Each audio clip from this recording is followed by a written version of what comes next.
All right. Hello. Hello. Yeah, all right. I think we're working.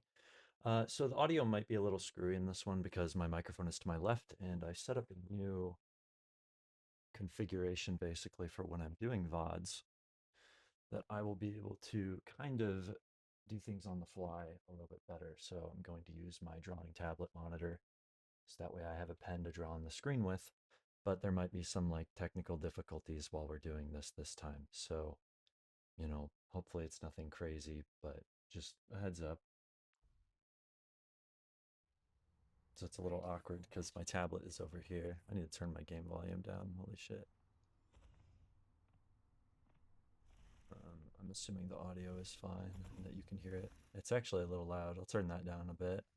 Like there. Maybe there. Yeah. Okay. So, Kings Row, this is your Juno match that you wanted me to take a look at. Um,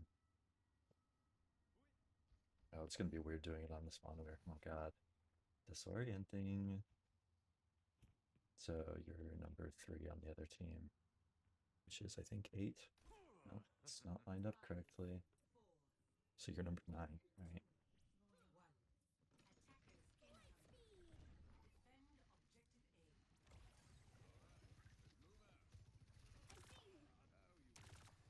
Okay, yeah, so I like the use of height here. That's already an improvement. It also gives you a little bit of a sight line over here. Here, I'm just going to see if this works as an example. So if I do this and I highlight this, bing, now we can write on the screen super easy. So yeah, using height to your advantage is a really good idea. This is also an option up here, but remember you're going to have a lot more exposure to the enemy team's point, and you're probably going to be able to see less of your teammates down in here, which isn't exactly great, but it's still an option. Also, if they start pushing you from here and there's too much pressure, you can then kite up and into the hotel to kind of get away and maybe hide for a little bit until your team respawns. I do that on Kiri sometimes just because I, hate dying. And then also, if you die, it can cause stagger. So like there is a lot. Actually, I might just like start this as kind of a blanket conversation. Not that you were looking for any sort of rant on this, but like I like how this just isn't. Oh, the highlight just sucks. Hold on. I want to see if I can do something real quick. I can like create a background to leave a note on. Okay, so like this is a concept I kind of want to talk about. There is such thing as I'm sure you know if we turn the fat lettering down. Stagger. So, like, staggering is when you're dying and the enemy team is killing you, when the rest of your team is basically already going to be on a different respawn timer. So, there's a time when you should choose when to stagger or to live or to die. Well, you don't want to do stagger. The point of it is that we do not want to stagger, but there are different times when you want to live and when you want to die. So if we're on a game mode like Clash, where the entire map is very huge, or sorry, maybe even Flashpoint, and you're just the only one alive and there's absolutely no hope of you getting out, you probably don't want to try to live. You want to die as fast as possible because then you will respawn quicker and your full team will be at full 5-man capacity quicker. Whereas there are other times where if your team is almost back, so let's say you're over here on point and your team is just coming back over here, you're probably going to want to live as much as possible because then your team actually has a chance of linking up with you and you'll be at 5-man capacity a lot quicker as opposed to if you died right when they're getting back and then you have to walk back from spawn. It obviously, affects different characters differently. If we have someone like Juno, she could get back quicker than normal. Someone like Lucio could also get back quicker than normal and someone even like Kiriko could get back quicker than normal because she can skip approximately 15 meters, which is like, that's a long way. So that's pretty much, I mean, from here to like here, like on the other side of the statue. That's a big jump. So, you'd be up 5-man quicker. Keeping in mind that like sometimes the enemy team is going to be down a man. So remembering the simple math of it is also really important. Didn't want to go on a rant about that, but I didn't know if that was really a concept that you had ever thought twice about. And if you haven't, that's fine. But I just kind of wanted to explain that because the game really does come down to math on just making sure that you have numerical like advantage in pretty much every situation. Obviously, there are some characters that can stretch it further and that can kind of break the rules a little bit because their survivability is crazy or this or that, or maybe the other team just happens to be really bad and you're able to just stretch value way farther than normal. but like 9 times out of 10, there's kind of a standard rate at which you want to be living and dying when it comes to the situation. So just be aware of that. Like I see a lot of players will try to live as long as possible when there's no hope of surviving the fight, and then they're just causing stagger. So sometimes literally your best bet is to just jump off the map. And I know that sounds really sad. And it's a really bad habit of mine because I don't like letting Kiriko die. But it's like sometimes you just got to take the hit and you got to just stop fighting and just stand still and let them kill you quicker. So there you go. Not, again, rant over. Sorry about that. Can I use my mouse, my pen as a mouse? That'd be freaky. Let's try it. So if I hit this and then this, no, that doesn't work. It just shot itself to the floor. Um, Let me get my bearings a little bit here. So, enemy team's on defense here. You are currently over in here. I like this spot. I like it when teams want to take height and clear height. You definitely have to clear height if they have height. You know, there are definitely times where your team is just strong enough to push down main, but I like that you're taking that angle. You see that this gives you a lot more room to kind of have an advantage here because you can actually pick and choose where you want to be fighting from. You have one lane here that is very open, and you have one lane here that is very open. And then if you need to kite back to spawn, you can go through here. Now it is dangerous because they can be shooting in from here, but you kind of get my point on like you have 3 paths you can choose. This is safety. Sorry, 4. This is safety. This could be safety right here. This is risky, but he's in a good spot because he's able to peek and fight from whatever angle he needs. But my only worry is that like if Ana somehow loses her angle here, let's say this guy swings right, this wall here is going to stop Ana from being able to see. So you would definitely want to just pay attention to your tank and make sure that you have an option to come help her. Alternatively, this would take a minute, but you could fly up and around and then be able to shoot down. Just know that if they have any sort of hit scan, like Sojourn, she's not really hit scan, but you get my point, you are going to become a prime target for that. So these are just options. Anyway, this is good positioning. I like this a lot better than just like standing on main right here. Let's continue though. Get me back in my window. Yeah, there you go. See? So you're able to peek her from there as well. Just gotta be careful for that Zen there. Okay, so we go on that, like, immediately. You tried to use speed. That was a good attempt there. Your Czar walked through in. Taking point is smart, letting Czar handle the heavy lifting here. Hanzo has a support angle here, and he seems to be doing okay.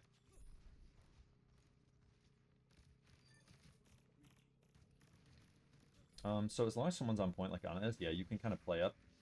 I really like, yeah, okay, so we got to be really careful about this corner because this is tricky. Now, this may have just been your Zarya's fault as well if she overextended.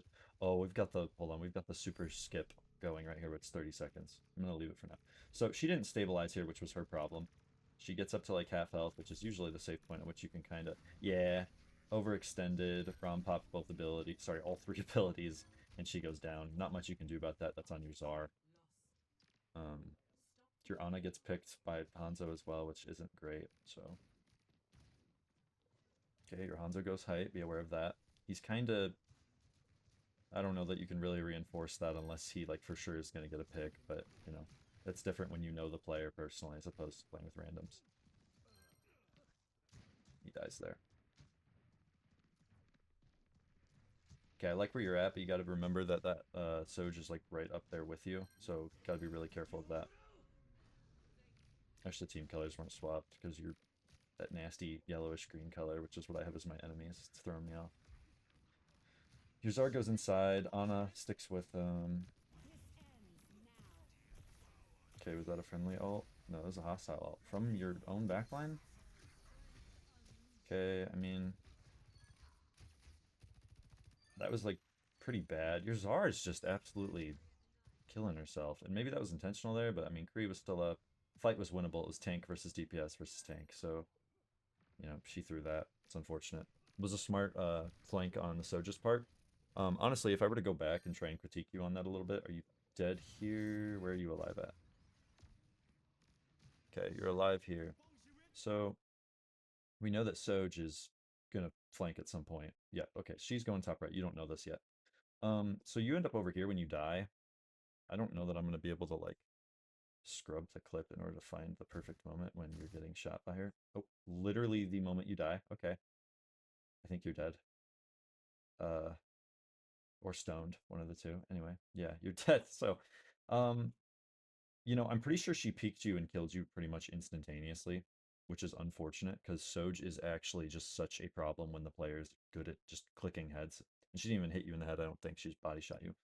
But so the moment you hear that, I know you really want to heal your team, but you got to remember you have a mobility boost. I don't know if you had your CDs up, but I'm really scared to go back further in the clip because I think it'll just be the wrong spot. Okay. You're dead still. You're dead still. You're dead still. No, Juno. No, Juno. Juno, no. Okay, you're alive here. I'm just gonna hope that can I get a POV please? Why is it not working? Okay.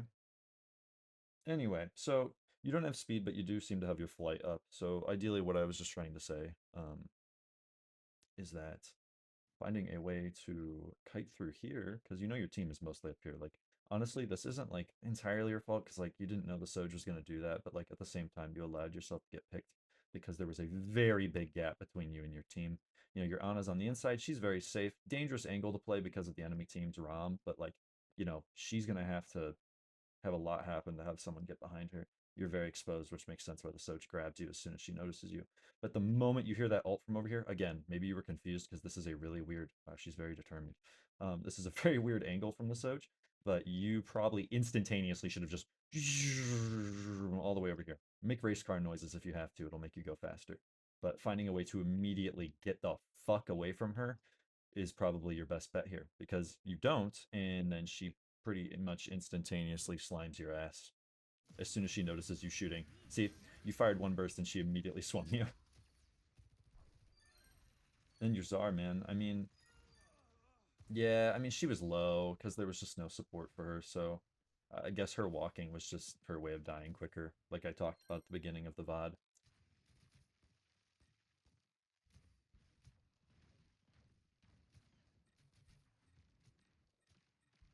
I mean, not much to really talk about here. This is just some tank, like, cat fighting. Are taking these really weird angles. So we still have a Soj in the back line, as you can see over there on the far left of the screen. That's a problem. One of your DPS should deal with that, but he's so far behind your team, he might not be an issue. Looks like Cass is trying to deal with it. Um, Messy, but we got it done. You're playing cart, good. No one else is on it, so you need to be there. Make sure you're helping your tank. Yeah. Okay, good. That was good. Um, the enemy team's DPS were doing something kind of silly there, but I can't blame them for trying.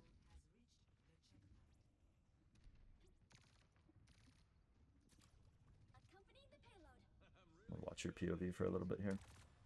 Okay, yeah, you check to make sure Cass is on payload. That's good. Then playing height here is doable, but honestly, make sure you're checking the angles that are being cleared here first. Now you're by yourself. I'd get out of there immediately. Okay, I like the idea of trying to do that before you go, and then kite. Get the fuck out of there, probably. Yep, they have Soj on height. Don't challenge that. We already know that she can kill you because of the ult there. She actually hit you immediately. Yep, backing up, giving yourself some space.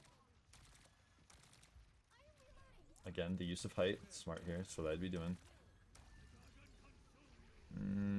Some really cringe ult econ from your team there, but whatever, I guess. The enemy team somehow loses, even though, like, we had 2 air balls. There's a basketball analogy. I don't know if that's something you understand, but you throw the basketball and it just completely misses the net. Air ball. If I use weird analogies, I will try to explain, because I have no idea what kind of things you guys say in Germany or what you're familiar with. You did a much better job this time. I didn't see a lot of torpedo usage, but again, like on these urban maps, it's not really like I'm gonna like yell at you for that, because sometimes there's genuinely just not many places that you like can use them, because there's just like wall here, wall here. This is all also a wall, and then you have this tiny slot in the middle for your torpedoes to lock onto. And odds of like making sure that some silly fucker is gonna just stand there and not go around the corner is very difficult. So as long as you're using torpedoes and your speed boost to help your teammates, who we're gonna make red because I'm cringe and my teammates are red. As long as you're making sure that you're using them relatively often on your teammates, you're still getting value out of them, and that's what's important. I feel like there are probably better supports to play on this map, but as a the Kiri one trick, I'm not really always worried about what the maximum like compatibility with hero A is with map B, because, if I'm better at hero A skill wise, it's gonna probably be better than me playing the perfect match hero because I'm not as good at hero B. So if you're really good at Juno in this case, then yeah, maximizing the value because you're comfortable and you're going to be able to play her more effectively in stressful situations is still probably better in the long run. Now, ideally, that also means branching out from, Juno, maybe even Life Weaver, branching out and going to other characters like Wu. I would say Kiri, but there's just such a flood of Kiri players all over the place because you can play her anyway. I think she can be a very lazy character to play because she doesn't really force you to think hard if you don't make yourself, Anna's good. You have an Anna here on this map. She's very good on King's Row. But just be thinking about like what you're picking going into the match because it can be very important to have a general idea beforehand and then plan accordingly. I do like that you are playing Juno here though. Like while she may not be the best King's Row map character, her speed utility, her hypergate, we'll draw a circle because I need visual references as I talk. Her hypergate works really well with Czar because when Czar goes in with a bubble, you are giving her the speed boost to absolutely obliterate the enemy front line and cause all sorts of bad shit to happen. So they have a Ramatra, right? Really strong frontline character. You're able to speed Zarya, and if she gets charged with her bubble, she's able to act like a fucking sledgehammer and just smash through that front line and get lots of value. So again, another tangent. Just wanted to talk about that though. So like, you know, while you're losing torpedo value because of the map, you're also just thinking about the team comp, and that's why it works because Juno works well with Zarya here. So there you go. Rant over. Let's get on with the scheduled programming. Sorry.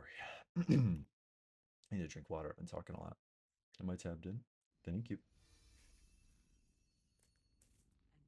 Let me take a sip of my sippy cup.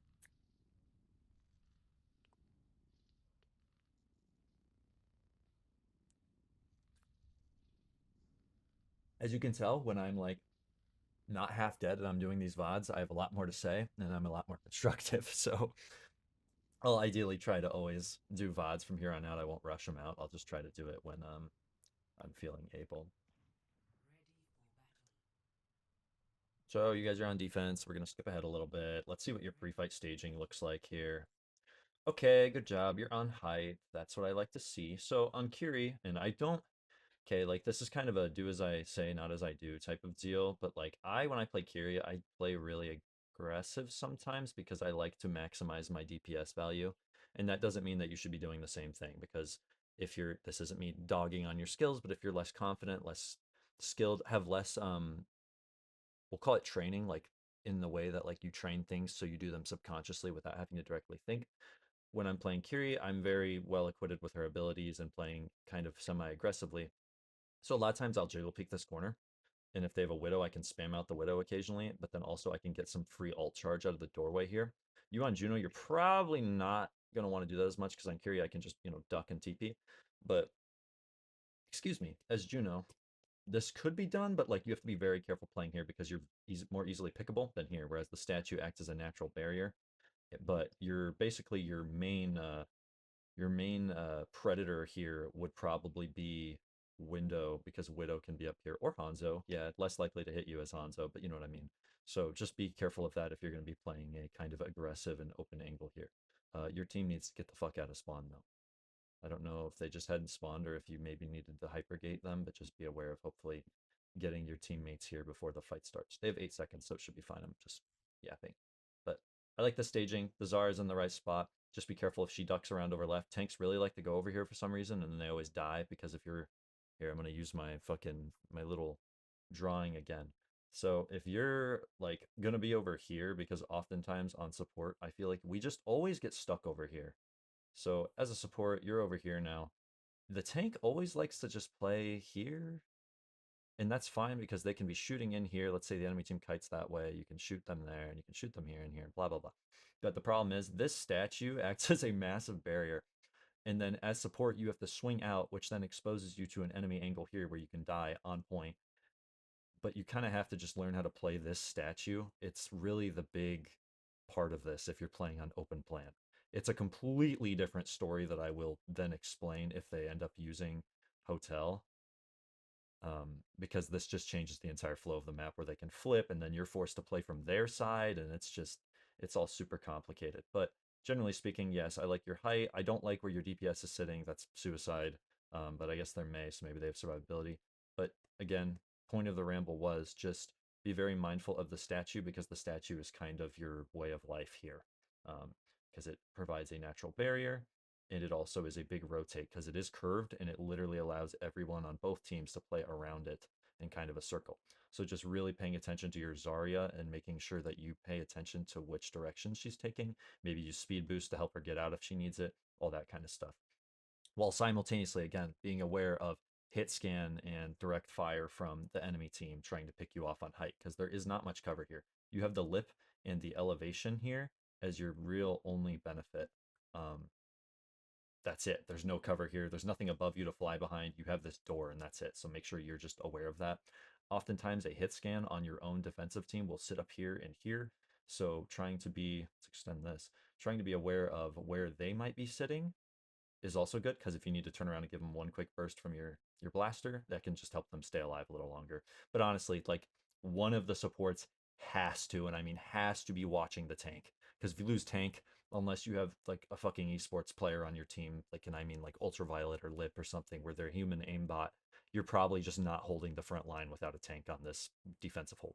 Because ideally, right, we want to full hold them. We don't want to play the rest of the match. We want to shorten the match as much as possible and negate all the risks of dying and losing. So holding first is good. Obviously, because the match goes on, we don't do that, but you get my point. It just makes things easier if you full hold. Okay, rant over. Hopefully you're finding those helpful. You can critique me and tell me if they're not helpful, and I will do less of them, and I will just watch the clips and I won't pause and stuff like that. But yep, here we go. Oh no, you're stuck. Oh, Thief, good job, you got back up there. See, so this is great. I'm gonna stop it again. Sorry. What did I say? What did I fucking say about the May being up here being suicide? Oh, I didn't pause it first. Okay, my bad, my bad. Still getting used to this, of course. Um, so dude, I was like, yeah, May being up here is suicide. She doesn't even ice block, I don't think, or maybe she doesn't, she dies. Instead of kiting toward you and your supports and where your team is and where they can help to safety, instead the bitch just goes and dies up here in no man's land. And then of course we die, because like, why wouldn't we? Because we're alone. And that's what I'm talking about though. Good example. This statue is life. Playing on the right side of this statue is very important, as long as the enemy is over here, right? Once they're in, that's dangerous. But as long as they're here, this statue is kind of a win con for the entire defensive composition. So her playing there, dummy, don't be this guy. Bad. Bad hoe. Bad person. Just maybe not a bad person. You get my point. Don't be like them. Just remember that when you're on DPS, stuff like that, there is always an ebb and flow to the fight. There is a time to play stupid aggressive if you know you're going to get a cleanup or a pick. But if there's no need to be up here, then we don't want to be up here. They're up 5. We don't need to be up here, right? So your May should have been over here. Or if they're going to play there, they got to kite back to help you. So just using this as an example so you remember, being on the right side of the statue, the correct side, is very important here on defense and offense for that matter. If their tank wraps around the statue and their supports are over here, guess what's going to happen to their poor tank? He's dead. So there you go. Perfect example of what I was trying to say earlier. Here we go. I might let it run a little bit because I spent like 10 minutes talking about a single free fight.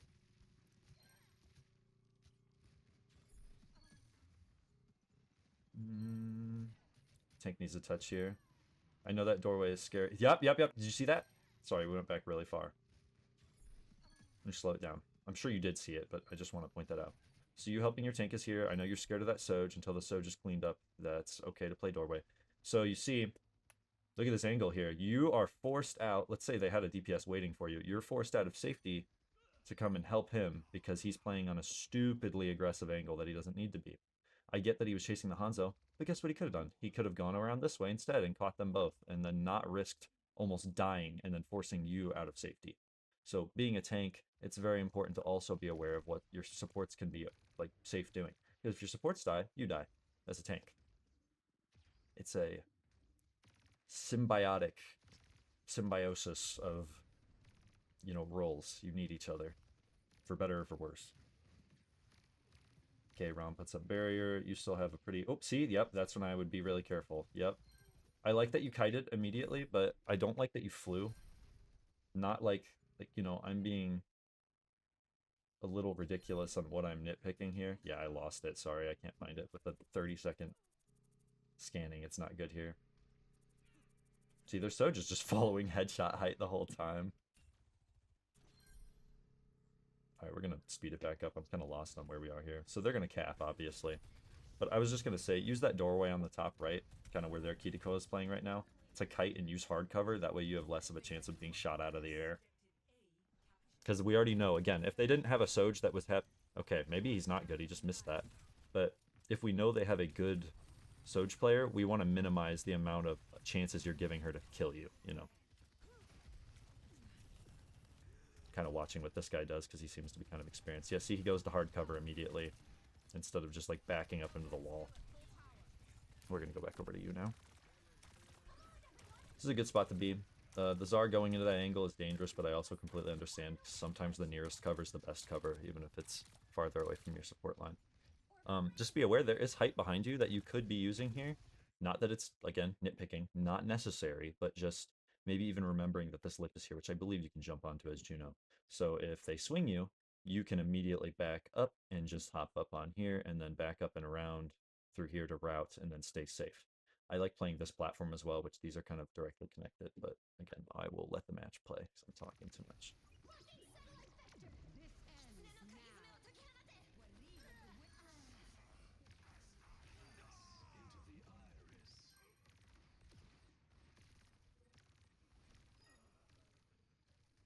I don't really have anything to say about that. There was probably things to nitpick, but again, you won the fight, so we're just going to let it kind of play out for a little bit.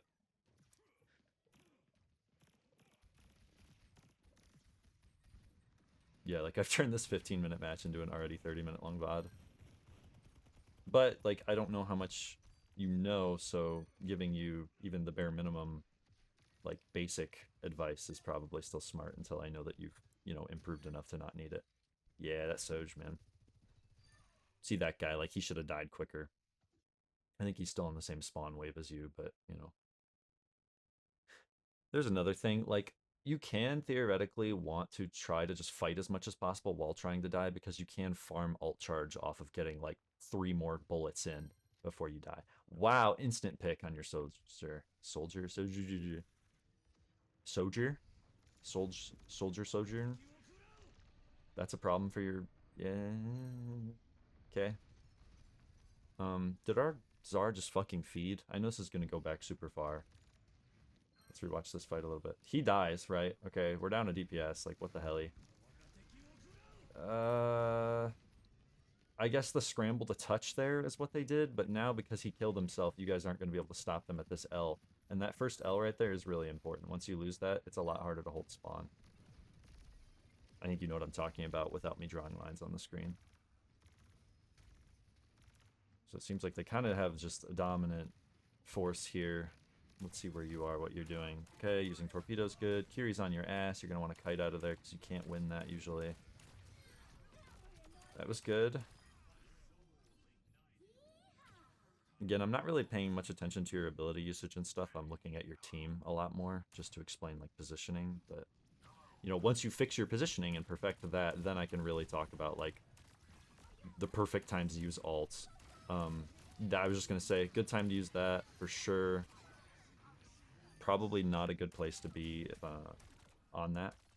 I kind of want to talk about this while we're getting back to where we were. So, on Juno, I know you're going to be really tempted to just throw yourself into your ult. Generally, you don't want to stay in it the whole time as Juno unless you're absolutely ragdolling the enemy team, right? If you're just obliterating them and they have no chance of winning the fight, yeah, stay in your ult, push up, be aggressive. But generally speaking, you can stay in your beam until it's too dangerous and then let your tank use it and then back up to heal your tank. So your tank is benefiting from your ult. You're out of it, but you're still able to help him without killing yourself, right? See, he pushes up, you're out of it. I can tell that you're really wanting to be in your own ult, which is why you're swinging wide here. And then this is where we make our big mistake and where we kill ourselves, because you jump right instead of left. You're giving them permission to kill you here. Your DPS are both on the inside there. I don't like what they're doing really because there's not enough. I mean, maybe they destroy the back line and they kill Soj, so maybe that works. But I don't like both of them being there. Ideally, one of your supports probably goes with him, you know, two-man split. But the flubber here, the flub, the oopsie daisy is jumping right instead of just going left with your tank. You misread the situation here. So if I'm gonna do like one more big breakdown on why this is an oopsie, you obviously know the obvious parts on why it's an oopsie, but the big parts are probably, let's get a color that's going to be able to clash with all of this, which is probably this color because everything else isn't green. So you jump right instead of left. Your team is over here. This is safety. There's a hard barrier here, which is going to be able to provide cover. And there's also a room here you can duck into. Don't know that I would, but you know, options, right? Lots of options here. More options down here if you even kite backward. This is bad. Like I wouldn't go to the right because again, open angle. They have a completely open angle to kill you from there. I don't know if the highlighter's actually going to work here. Oh, that works. So enemy LOS is like all of this. They are able to see all of this. This gives you a very good visual of what I'm talking about. Like all of this is enemy LOS. You jumped into the widest part of it, the widest part of enemy line of sight, which means you die because you have nowhere to hide. There's no hope here. Even if you get in here, you're going to go up and you're going to have to expose yourself here, here, here, and just hope that you can get back to your team. Plus, then you're wasting tons of time where you're not providing DPS or support value. You're just running, right? Bad spot to be in.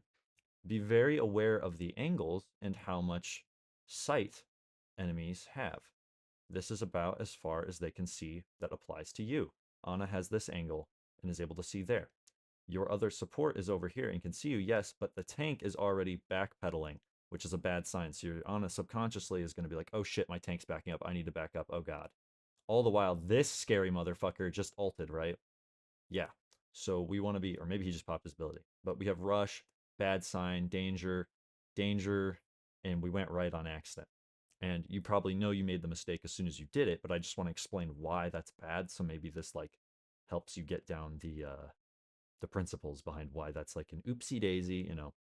It's not as simple as like, oh, I went the wrong direction, I died. But like telling you why you went the wrong direction is what will help you learn and truly like develop as a player. Um, yeah, I think you understand what I'm saying here. I don't need to talk about this specific part anymore. This is a pretty good visualization. If at any point you want to screenshot any of these awful drawings, you can. I will probably start saving them and then putting them in a document for you so you can just look at them. Like I'll capture this one instead of pressing escape. But yeah.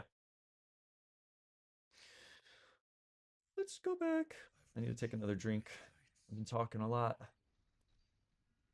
Did you do die here, right? I'm pretty sure you died. Yeah, just it's bad. And I mean, maybe the Hanzo doesn't hit you in the head. Like, there's always an off chance you live, right? But like, you're just in a really dangerous spot that's just very avoidable. So ideally, we minimize the amount of like, oh shit moments you expose yourself to throughout the match. We are getting absolutely dragoned. That's interesting that the 6 key doesn't actually change to the team. Oh, I get it. It's staggered because of 6v6 on my keybinds. Okay, that makes sense. Ignore me. I'm just yapping aloud. You guys still win this fight, by the way, and I don't really, like, probably only because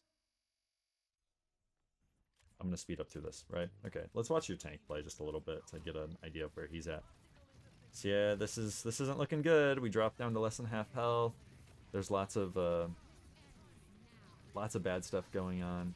They popped Mega Uber ult. You get picked. Oh, okay. So really, the only reason we live here, I think, I want to see what your Kree does here as well. He's on the off angle. He picks the Soj out. Yep, dead. What else does he do?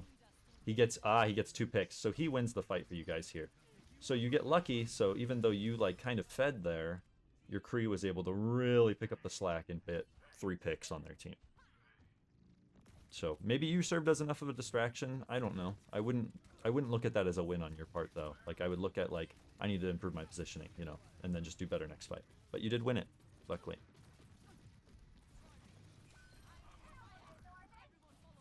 Okay, let's go back to you now. I need to remember spacebar's first person. Yep. That's okay. Yep, that's okay. You tried, and you still got 2 heals out of it, so. I like you looking for height immediately. It's a good habit to build. Zar's probably too far forward here. I would speed her out. I would have hit E there. Not the best spot for torpedoes, but again, use it when you use it. The gate was a little late. I feel like we're lagging behind here right now. Like you're a little, you're panicked. It's okay. You've got plenty of time to pay attention here. Help Cass. Okay, that was probably a good time to do that. I think Soldier might have died because you did it at the wrong time, though. There's lots going on here. Not good. I know how that can feel, like you're chasing a runaway train going down a hill, though. Where it's like, oh, I tried to heal this guy and he dies. Oh, I tried to heal this guy and he dies. And then you're just like, oh, fuck.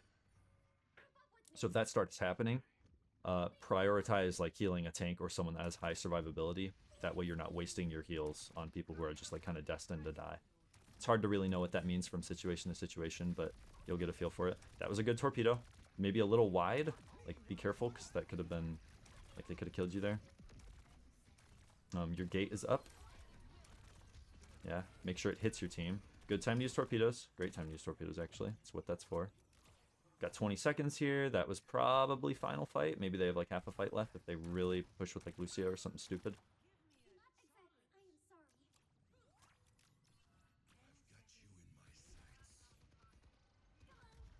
They don't touch here. You almost died there. Like, didn't matter, it was end of the match, but be careful just like doing things because I've had moments where the match was very much won and then somebody just like shit the bed for no reason because they were like, oh, we win, I don't need to pay attention, and then the other person capped and we had to go into overtime and we lost. So just, you know, stay locked in until the match ends, I guess, even if it feels like it's a win, and then after the match you could just zone out. But yeah, I like that. There was a lot more improvements there. You seemed very much more intentional with what you were doing, and I liked what I saw. It was a big improvement. I don't know why I immediately went to Fury Force a Habit, I guess, but yeah. If I pull up, let's see, maybe I can talk about some stuff here. So I'm going to be making, if I can grab the window, excuse me. Okay, this is Millinote, and I may send you a link to it because I think it's just really good. But this is where I do a lot of my notes and stuff. Like if I have any of these cards that I save, I will probably, I don't know if copy paste is actually, yeah. Like it allows you to do multimedia where then you can have this here. Then I can also like draw with a pen and be like, much better. Probably lower the size of the, yeah. But like I could write about, you know, positioning was better. This is why talking is way faster than writing. But you get my point. I can do all sorts of stuff on here. You can also add things that you will have edit access, but basically like this can be your hub for where you want to organize your thoughts and just things that are useful. So if you have a YouTube video that you find interesting and you're like, oh, I want to remember where this is, you can then just quite literally, there's a link option and you paste the YouTube link and then it will literally put a preview of the video you can watch it. Like if I go out of my coaching tab and I go to my Blender one or my 3D, so then I have ZBrush Blender, then I have this, then I have my Kiriko model, and I have like all sorts of stuff in here. And yeah, it's really helpful. You can literally link YouTube videos directly into it to where, you know, it's right there. So this is just a tangent, but I think that if you want and you're open, it is free, and this would be a really good place for you to like keep your notes and stuff like that. So just an idea. Or if you just want me to send screenshots, that also works. But I'm going to stop yapping. This has gone on long enough. Hopefully a lot of this was helpful. I like the improvements I'm seeing. Good job. Keep it up. And if you have more matches you want me to take a look at, I would be more than happy to. But see ya.